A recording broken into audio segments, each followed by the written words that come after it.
Will Freeman, RevolutionaryLifestyleDesign.com, part 2 of Money Motivation, how I stay motivated to make more money. In the comments section of my video on money motivation, a reader asked me what I do to stay motivated even though I'm living comfortably, which is a great question. So I decided to do part 2. In part 1, which I recommend you checking out, I gave you sort of an emotional pitch for getting motivated by listing all the terrible things you don't have to do when you have money. In part 2, I'm going to give you all the ways I stay motivated even though I'm living a pretty comfortable life in Thailand doing what I love, in order of what motivates me. So the number one thing that motivates me is wealth protection, also called never having money problems again. I grew up poor, I'm still a poor boy at heart, and I am afraid of losing what I have now, and also what I will make in the future. Outside of a debilitating illness, poverty is by far my biggest fear. Some nights I still wake up in a cold sweat where I dreamt I was back at a terrible job I used to work or having to run around with resumes, and that is my literal nightmare. With that said, I manage that fear by staying on top of my financial game, and I think it's good to have some financial fear because fear is your friend when you use it correctly. I know that there's no neutral in the game of life, and I need to keep working and being grateful for what I have. That also means diversifying income streams outside of my primary business, as well as diversifying my financial holdings into physical assets, opposed to having all my income and all my assets as a few digits on a computer screen like I do now. Where it stands is all my revenue comes from my online business, as well as being stored online as some digits in a bank, which makes me uncomfortable. I'm vulnerable to cyber attacks, identity theft, inflation, which can be as high as 10% per year in bad times, and the potential of the bank I'm invested in collapsing. With a physical asset like real estate, I don't have any of those risks, not to mention I can live in it if I get hit with some type of black swan event. I still agree with the bulk of what I wrote in my article on why you shouldn't invest in real estate. There's also a video and audio on that. But I wrote that with a focus on North American real estate, as well as from observing the way that most people around me had invested in real estate, which I think was inefficient and not the best way to do it. Now that I live in Southeast Asia, it's a different story. As opposed to Canadian real estate, Southeast Asian real estate is cheap enough to buy without a mortgage. My best friend here does property management, and I'm able to diversify outside of my US dollar income. Even though I'm Canadian, my income is mostly from the U.S., and in the case of the U.S. economic collapse, I'm willing to bet that my income would take a hit, the value of the U.S. dollar would take a hit, the U.S. property market would take a hit, as well as the Canadian property market and currency taking a hit too. So for me, goal number 1 is getting rich, and in my opinion, the best way to do that is business ownership, but goal number 2, and a very close goal, is to protect what you have. And goal number 3 is getting richer by investing in income producing assets that have the potential to appreciate. I'd much rather own real estate or bonds that pay out 5% a year and have the potential to appreciate than an index fund where you don't get dividends. Not to say that an index fund or an ETF is necessarily a bad investment. It certainly beats mutual funds, but you're not getting paid that year. So right now I'm leaning towards protecting my wealth and getting more income streams through Southeast Asian real estate, both as an owner and a landlord, as well as by investing directly in my buddy's property management, rental, and real estate sales business. That way I'm getting a piece of all the properties we manage, rent, and sell, and have another stream of income. I'm also able to protect my wealth and get another income stream by owning Southeast Asian property and renting it out. And I have my best friend managing the company, as well as scouting and managing properties for me. Not to mention, at worst, my Southeast Asian real estate is at least keeping up with inflation, and in the best case scenario, I'm getting a little bit of appreciation every year. Also, one future move I'm looking at is creating a private Southeast Asian investment fund for my readers to protect their money. Grant Cardone, who I use a lot as a model for my personal development business, has Cardone Capital, which is a multifamily unit investment fund with $800 million in assets under management. Not only would I be able to help my readers protect their assets and get a check every month, but I'd get a piece of the management, rental, and property sales income. But I'd also be able to use to own a lot more properties than otherwise by doing JV deals with my readers, as opposed to having to take out mortgages, which I don't like because I don't like debt. Also, Southeast Asian real estate also works as a currency play for the next 30 years. I figure there's a 50% chance we see U.S. economic depression in our lifetime, which is a big problem for me, both because I get paid in U.S. dollars and because most of my readers, viewers, and customers live in the U.S. And even without a collapse, it's hard for me to see how the U.S. currency won't decline against Southeast Asian currencies. Right now, I get 31 Thai baht per every U.S. dollar, which allows me to have a comfortable life in Thailand by geo-arbitraging my income. But I see that art getting worse and worse over time, especially if Thailand pulls a Singapore and becomes a wealthy country, which is very possible. As of today, one U.S. dollar only gets you 1.35 Singapore dollars, which is most likely what the ARB is going to be like 15, 20, 25 years from now. So having a portfolio of real estate in Thai baht that I bought cheaply, paying me in Thai baht every month, is also a currency play against the US dollar for my financial future. Southeast Asian property, again, is a possibility here as both another income stream as well as a currency play against the US dollar and an asset I can actually live in if my business takes a big hit in the collapse. Lastly, wealth protection for me is being able to save and invest enough cash so that I can continue to live the good life in my old age. I never plan on retiring, but I doubt I'll be able to work the same hours I do now when I'm in my 70s. So that's something I'm already planning for. Number 2, automation and outsourcing the things I hate. I'm pretty much automated already with my entire life being run on my Wunderlist task app, but I still have to answer emails, pick up and drop off my laundry, pick up my supplements from the concierge and organize them, book flights and hotels, handle my visa, do some offline shopping and organizing, as well as some other chores that I don't want to do. I want to do absolutely nothing. I want to hire an assistant who's going to work within my Wunderlist task app within the next couple of years who does all of that. So I literally have to do nothing except check my Wunderlist every month and make sure it's optimized.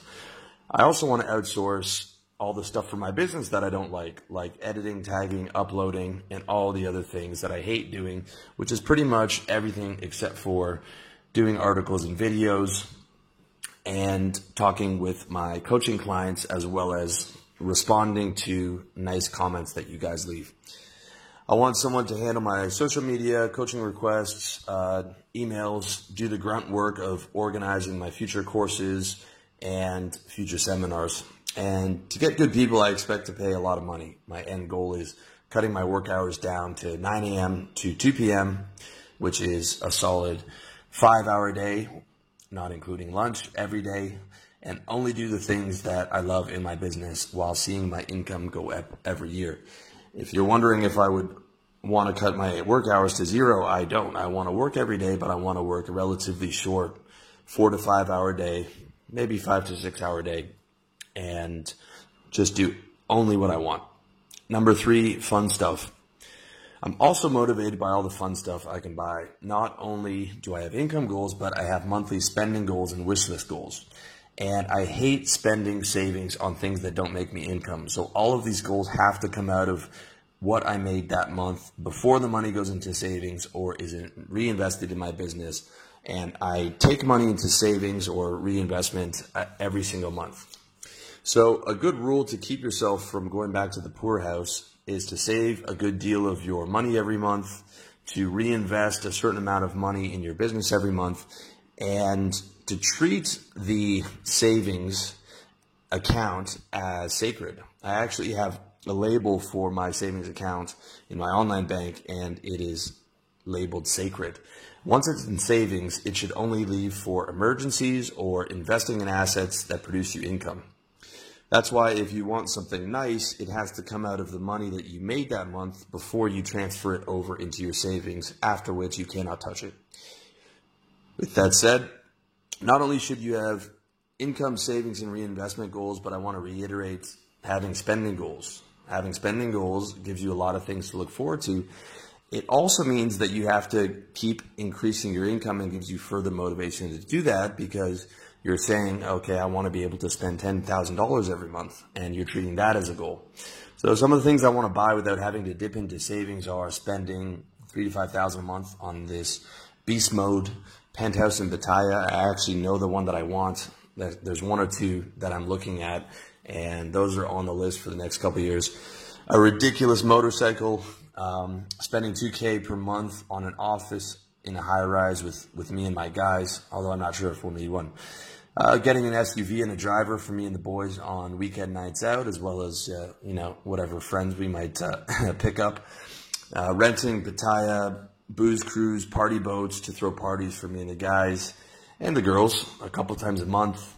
Having an unlimited monthly clothes budget. I'm still a minimalist, and I still don't really like shopping, except if I'm in a good mood, but I just like the idea.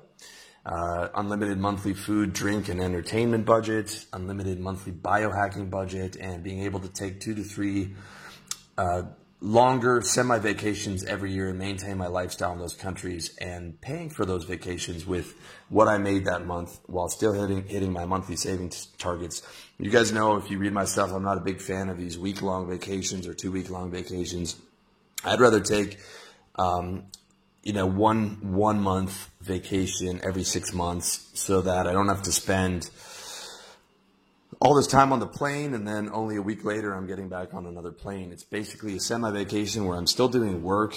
I'm just doing a shorter day, and I'm in a different country, and I can get there, relax, get to know the country, get my schedule back together, and sort of explore the country and actually live there, as opposed to be there for a week and try and jam everything in.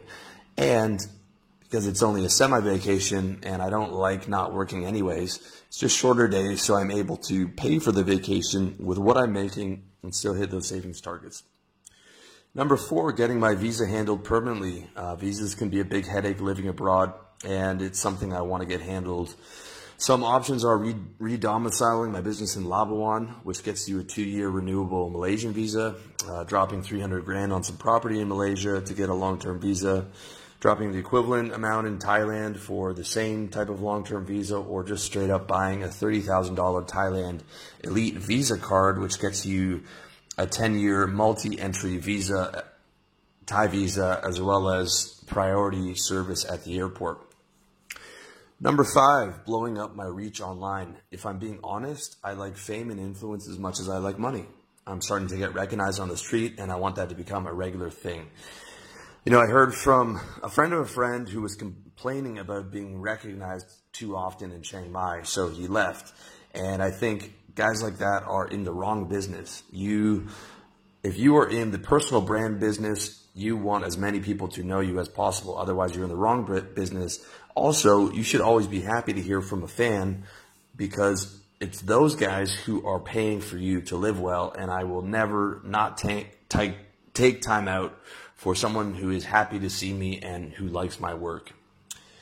I also want to show everyone I grew up with or worked with that I smoked them in the game of life, especially the people who said personal development and making money online was too competitive and that moving to Thailand was crazy. I'm vain and I'm petty, and I love proving people wrong. I'll tell you that straight up. I'm also very competitive, and I want to prove to the world that I'm the best in the business. And I believe that now, and I believe it's just a matter of time for me to get that information out to the world. Right now, the best in the business, as far as I'm concerned, and the number 1 guy in my niche, is Grant Cardone, who I highly recommend you check out. He spends $1 million a month on advertising. Grant Cardone is 60, and by the time I'm 60, which is 24 years from now, I want to be bigger than he is. And to do that, I'm eventually going to have to spend a lot of money on getting the word out, which means I'm going to have to make a lot of money to pay for the marketing, as well as I'm going to have a lot of high-end products, at least 30, and a lot of high-end services on the back end, so I can actually get an ROI from spending that amount of money. Also, I want to expand my reach because I love helping guys. When I'm my best version of myself, I'm kind and compassionate, and I feel like I have a really big heart, and I really love helping guys. And one of my favorite things to do is interact with my supporters like you and get positive feedback for helping guys live better. That makes me as happy or happier than almost anything. And it gives me an incredible sense of purpose to help you guys. I wake up every day thinking, what can I do for my guys today? And I want to help as many guys as I can before I die. I love making money. I love the attention and fame, or the little internet fame that I have. And I love, becoming more successful. But I truly also love helping people. And that makes me truly happy. And lastly, I want to expand my reach because it will make me more money, and I love making more money. Like, I love seeing money come in. I love seeing it come in the bank account. I love hitting new financial goals, especially if that's passive income, and I know I can count on that continually. Just the fact of making money makes me happy and makes me motivated to make more money. Number 6, potentially having a family. As I said in my article on my thoughts on having children, I'm still unsure. If you haven't read that, definitely check it out. I'm sure I'll never get married and risk having the government redistribute my assets, or at least legally married. And I know that monogamy and children can come with some cons. Caleb Jones from blackdragonblog.com did a couple articles. He's a guy who's raised 2 kids to 18. He said it was a drop in happiness until they got out of the house, and I believe him. But I also believe if I structure things the right way, it might be a big win and could add to my happiness. Having a kind, loyal woman to come home to with dinner waiting and 2 adorable half-Thai kids sounds appealing, especially because I would be raising the kids in Thailand or Malaysia or somewhere in Southeast Asia where children actually respect their parents, and the kids here are at least twice as happy as the kids I saw in Canada. Also, having grandkids would give my mom a sense of purpose, and she would be able to live with me and my family, and I would also be able to provide private nursing care for her as well as the best medical treatment in Southeast Asia. And by structuring the things the right way in terms of having a family, I mean being super rich, okay, or at least super rich for Southeast Asia, which is a lot less money than it would be back home in Canada, especially with Canadian taxes.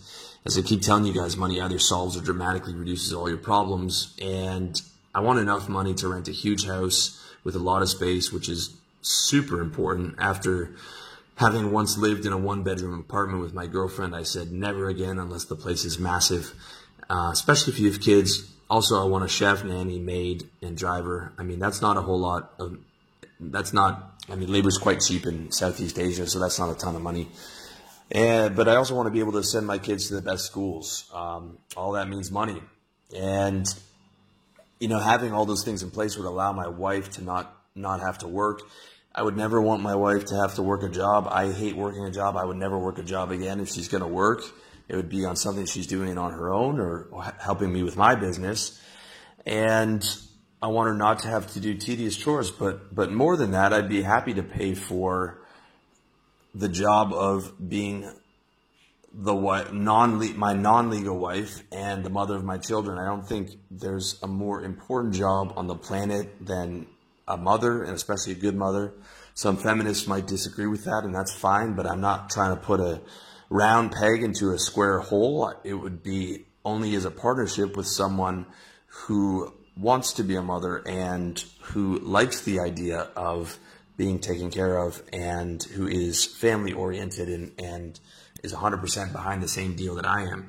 And I want to make that person as comfortable and happy as possible so that my children can be as comfortable and happy as possible, and I can be as comfortable and happy as possible. And I'm willing to pay top dollar for this exchange for having my kids and also for doing 90% of the child care and helping to manage the household through Wunderlist. Now, that's not to say I won't be a hands-on father and won't spend a lot of time with my kids. I will. I just don't want to have to change diapers or take the kids to the dentist or to soccer practice, and I think my time is better used making money so I can spend it on having help for my wife and giving her a ton of time to do those things. And again, not trying to force a square peg into a round hole. This is only the kind of deal that I would want to do with someone who is also happy with the deal and thinks it's a fair exchange. Ultimately, by having a lot of money, I think I would be able to stop a lot of potential fights over money or lack thereof. Having a lot of space and a huge house would give me time to be able to also have my own space, which I do need to recharge. And I would be able to avoid a lot of fights that most couples have, which is over money, either directly or indirectly, in the sense that they don't have enough money to outsource all of the chores and tedious things they're fighting about. At the end of the day, having two exhausted parents who work all day, who don't have help, and who are worrying about money every month leads to a lot of fights and stress. I grew up poor, and I promised myself that I have kids of my own, that I would only do it if I can do it at the highest standard. I'm still unsure, but I'm 36 now, and if I do have kids, I would probably do it between 40 to 45 with a woman a decade younger than me. And being wealthy, I'd be able to pay for fertility treatments for her if I had to.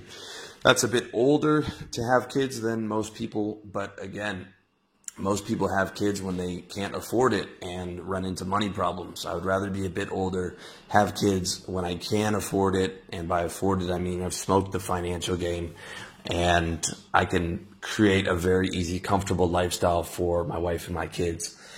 So I'm working to get my income up so that I could have kids if I wanted to.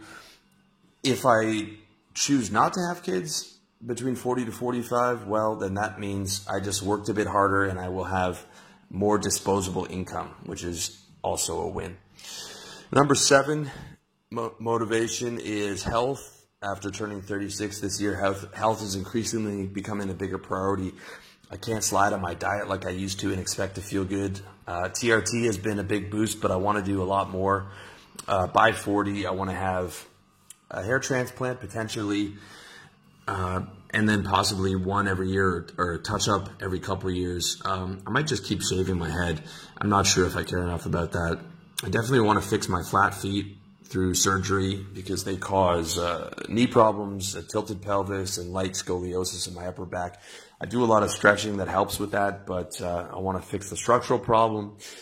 I want to fix my nose. I have a deviated septum from a hockey stick to the nose in grade 4. Thank you, Brian Sutherland. That gives me sleep apnea, and I want to get that permanently fixed, so hopefully I don't have to sleep with a machine forever. Speaking of the CPAP machine, I want to get a better one than I have now that has an oxygen mask to go with it. Want to get low-dose anti-aging prescription for growth hormone, which is legal in certain countries as an anti-aging treatment.